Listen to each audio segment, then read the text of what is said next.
welcome to Generational Wellbeing with Dr. Loam. Thank you for joining me today in this series where I help bring awareness to the patterns that have led to disease and provide you with simple, practical tips on how to start making changes from disease to wellness for you and your family for generations to come. Thank you again for joining me today. Please like, subscribe, and share with anyone you think will benefit from this. Today I will be talking about 3 things you can do to help boost your child's immune system so you can reduce the number of days off work and off school for your kid. I know as the seasons are changing, we're now seeing a lot of kids who are exposed to the viruses that show up in this season or other bacterial infections. Um, there are a lot of kids who are now missing school days because of like a flu or cold symptoms or fevers and what you have out there. Our immune systems are really meant to help fight for us. They're meant to really protect us from all these viruses and all these bacterial, fungi, parasites that we are going to come in contact with. It's unavoidable, but once we start giving our body what it needs to fight, then our bodies can fight when it comes in contact with these. So the 3 things I have for you, first is breakfast. Rethink the breakfast options. The typical breakfasts that are out there are full of sugars and highly processed foods. The problem with the sugars and the processed foods is that it it suppresses the immune system for hours after consumption of sugar. So it's like getting your kid and sending them outside in the middle of the winter with no protective layering, with no jackets on, just throwing them out there. Of course they're going to get exposed and possibly get sick if in a case like that.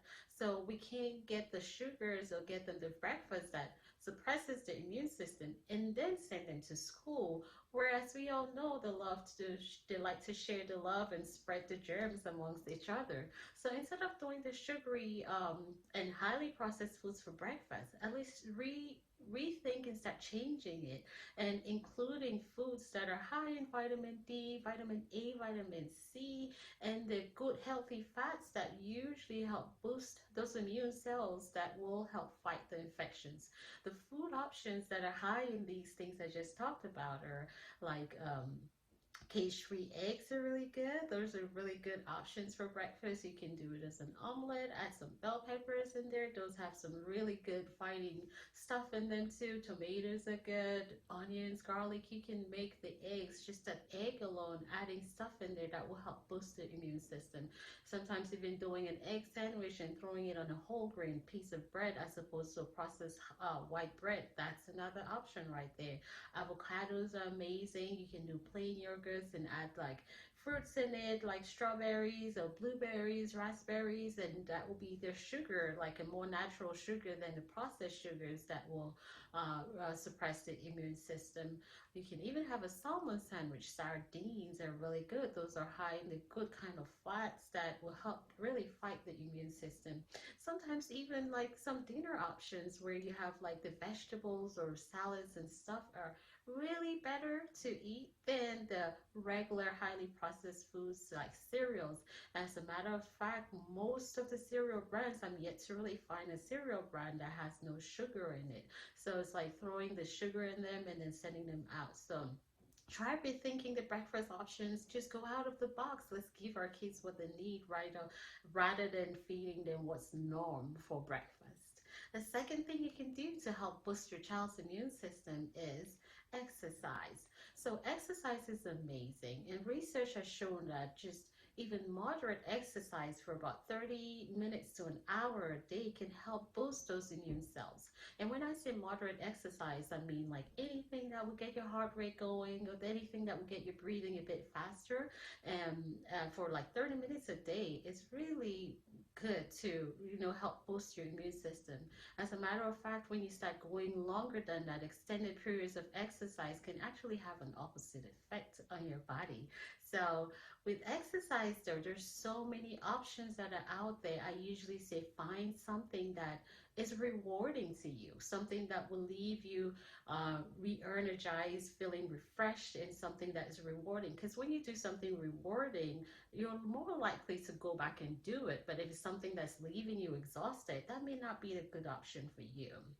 And for kids in particular, it's easy. They like playing. Just send them outside to go play outside, for run up and down, run around the house, do whatever, run around in the playground for at least 30 minutes. At least when you're outside, you get the extra source of vitamin D, which will help even boost the immune system even more. So exercise 30 minutes to an hour a day.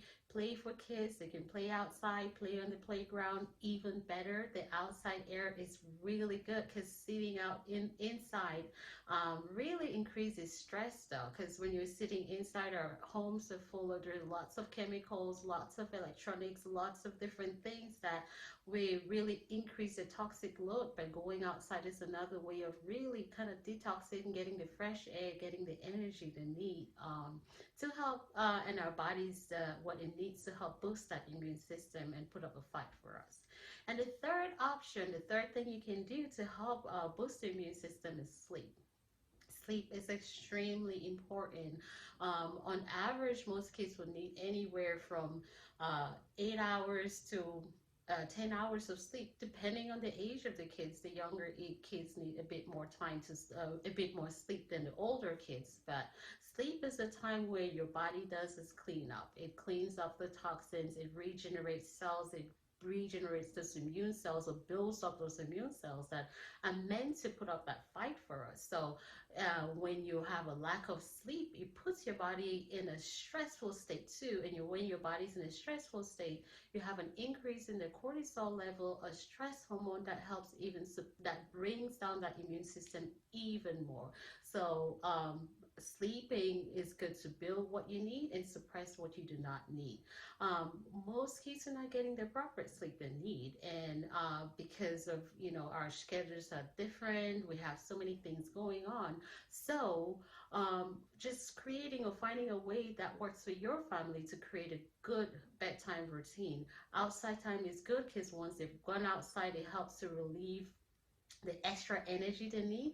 And when you come back inside, a nice warm bath, taking away the devices at least an hour or 2 hours before bedtime, because those devices, the light in there suppresses the melatonin and wakes us up. So when you shut it down, it takes even longer for the body to even fall asleep. So shutting the devices down at least an hour, 2 hours before bedtime, having a nice warm bath, and then maybe reading a book. Journaling is amazing. That may be a way to kind of relax your mind and get those thoughts from your head down in a piece of paper, and then get you to a state where you can rest and go to sleep.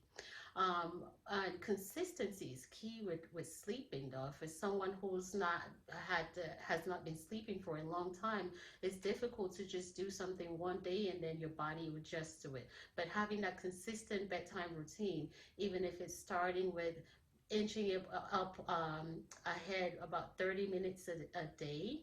So, for example, if someone is typically sleeping, say about midnight or 1 a.m., starting out where you're planning to actually go to bed, starting out at 11:30 as opposed to midnight for a few days, and slowly bringing it up where you're increasing the amount of time that you're sleeping each day, just that consistency. Eventually, your body will adjust to it, and as you start getting the sleep you need, your body cells or your immune cells are going to start improving, and you're going to start being able to fight the disease or fight the infections on contact.